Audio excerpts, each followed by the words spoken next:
Hi friends, welcome to Thilaga's kitchen. இன்றைக்கி நான் வந்து ஒரு சிம்பிளான சுண்டக்காய் வத்த குழம்பு ஒன்று செய்ய போகிறேன். இது எப்படி செய்கிறேன்னு சொல்லி பார்ப்போம். வாங்க வீடியோக்குள்ளே போவோம்.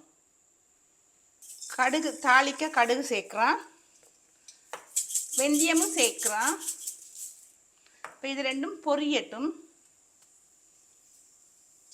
இப்போ இதில் நான் வெள்ளைப்பூடு எனக்கு ஒரு தேவையான அளவு சேர்த்துருக்குறேன். சின்ன வெங்காயமும் பெரிய வெங்காயமும் சேர்த்து வெட்டி வச்சுருக்குறோம். அதையும் ஒரு 10 சின்ன வெங்காயமும் ஒரு 10 பூண்டு பல்லும் ஒரு 2 பச்சை மிளகாவும் கருவேப்பிலை ரம்பையும் ஒரு தக்காளி பழமும் சேர்க்குறோம். இப்போ இது நல்லா வதங்கி வரும் பொழுது நான் சுண்டக்காவை இதில் சேர்க்குறேன். இது கொஞ்சம் நல்லா வதங்கட்டும்.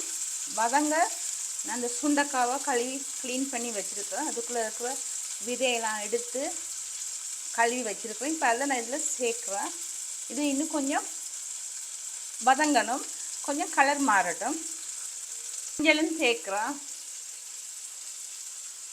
தேவையான அளவு சேர்க்குறேன். இப்போ இது ரெண்டையும் சேர்த்து நல்லா கிளறி கொஞ்சம் வதங்கட்டும்.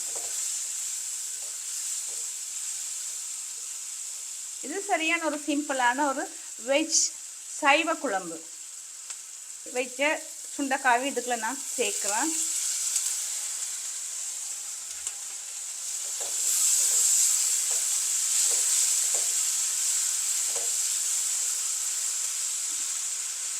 கத்திரிக்காய் போடலாம், உருளைக்கிழங்கு சேர்க்கலாம்.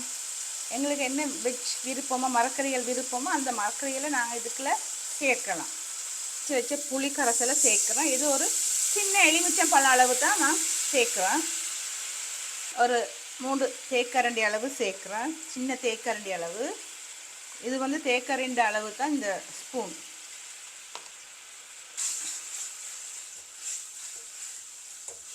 இது கொஞ்சம் அவியணும். அவியறதுக்கு நான் இதுக்கு ஒரு 1/2 டம்ளர் அளவு தண்ணி சேர்க்க போகிறேன், இல்லைன்னா இது அடி பிடிக்கும்.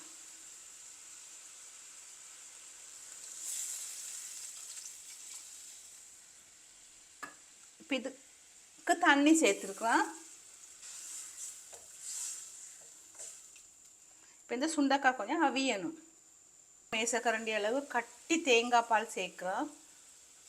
கூடுதலாகவும் சேர்க்கலாம், அது அவங்கவுங்க விருப்பத்தை தக்கது. சில பேர் பால் சேர்க்காமையே தண்ணியில் வதக்கி போட்டு தக்காளி பழம் கூடுதலாக சேர்த்து இறுக்கமாக வைப்பாங்க, அதுவும் நல்ல டேஸ்ட்டாக இருக்கும்.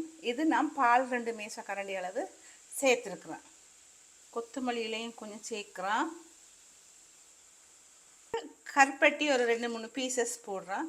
இது கொஞ்சம் அந்த புளிப்பு உரப்பு இந்த இனிப்பு இதெல்லாம் சேர்க்கும்போது அது ஒரு வித்தியாசமான டேஸ்ட்டாக இருக்கும்.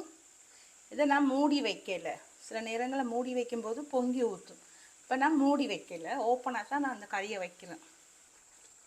இப்போ இது இறுகி கொண்டு வருது, நான் இதை இறக்க போகிறேன்.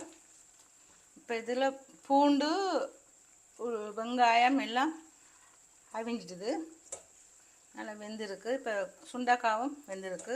சுண்டக்காயில் வத்தல் இருக்குது, அந்த வத்தலையும் குழம்பு வைப்பாங்க. இப்போ இந்த சுண்டக்காய் வத்த குழம்பு ரெடி ஆகிட்டுது. இது பார்த்துருப்பீங்க நீங்கள் எல்லாம். உங்கள் எல்லாருக்கும் பிடிச்சிருந்தா லைக் பண்ணுங்கள், ஷேர் பண்ணுங்கள், சப்ஸ்கிரைப் பண்ணுங்கள்.